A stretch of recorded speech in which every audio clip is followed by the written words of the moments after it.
शादर जय श्री सीताराम। मेरा नाम अविनाश सिंह है और आप देख रहे हैं सनातन विक्स। तो आज के प्रसंग में हम बात करेंगे मल्लिकार्जुन ज्योतिर्लिंग की उत्पत्ति कैसे हुई, इसकी क्या कथा, इसके पीछे क्या प्रसंग है। यह प्रसंग श्री शिव महापुराण के कोटि रुद्र संहिता से लिया गया है। तारकासुर का वध करने वाले पार्वती पुत्र कार्तिकेय पृथ्वी की परिक्रमा कर जब कैलाश पर्वत पर आए तो नारद जी उन्हें मिले और अपनी बुद्धि से भ्रमित करते हुए नारद जी ने गणेश के विवाह आदि का वृत्तांत जो हुआ था वो कह सुनाया।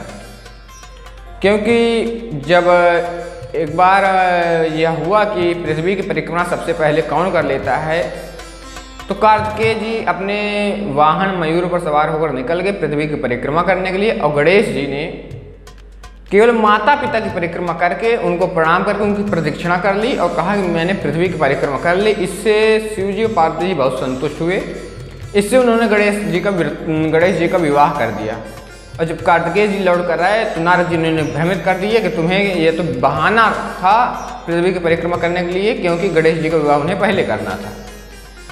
इससे कार्तिकेय जी बहुत दुखी हुए और अपने माता पिता के मना करते रहने पर भी वो क्रौंच पर्वत पर चले गए।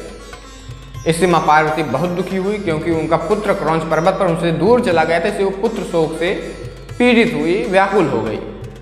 तब शिव जी ने उनसे कहा, हे पार्वती, हे देवी, तुम दुखी मत हो, तुम्हारा पुत्र अवश्य लौट आएगा, तुम इस महान दुख का त्याग करो। लेकिन उनके बार बार समझाने पर भी जब माँ भगवती पार्वती पुत्र शोक से दुखी ही रही, पुत्र शोक से पीड़ित होती रही, तब उन्होंने देवताओं और ऋषियों को कुमार कार्तिकेय को मनाने के लिए भेजा। सभी देवता और ऋषि उनके पास गए, उनको प्रणाम करके उनको मनाने की बहुत चेष्टा की, परंतु स्नेह रहित वो कुमार कार्तिकेय माने नहीं। जब सभी देवगणों और ऋषियों के मनाने पर, उनके प्रार्थना करने पर, समझाने पर भी कार्तिकेय जी वापस नहीं आए, तब शिव और पार्वती जी को पुत्र वियोग जन महान दुख हुआ। वे दोनों उनसे मिलने के लिए क्रौंच पर्वत पर गए, लेकिन वो एक लौकिकाचार प्रदर्शित करते हुए गए थे। लेकिन पार्वती जी और शिव जी को आया जानकर कार्तिकेय उस पर्वत से 3 योजन दूर चले गए।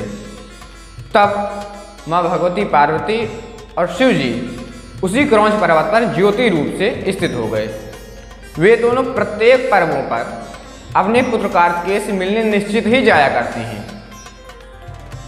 प्रत्येक अमावस्या को शिव जी साक्षात रूप से वहां जाते हैं और पूर्णमासी को माँ भगवती पार्वती अपने पुत्र से मिलने अवश्य जाती हैं।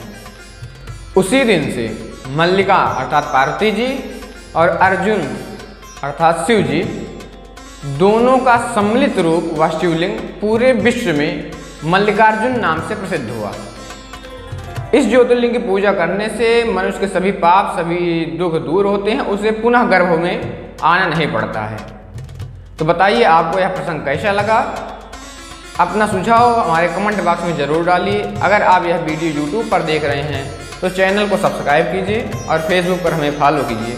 हम जल्द ही एक नई कथा, एक नए प्रसंग के साथ आपके सामने उपस्थित होंगे। तब तक के लिए सादर जय जय श्री सीताराम।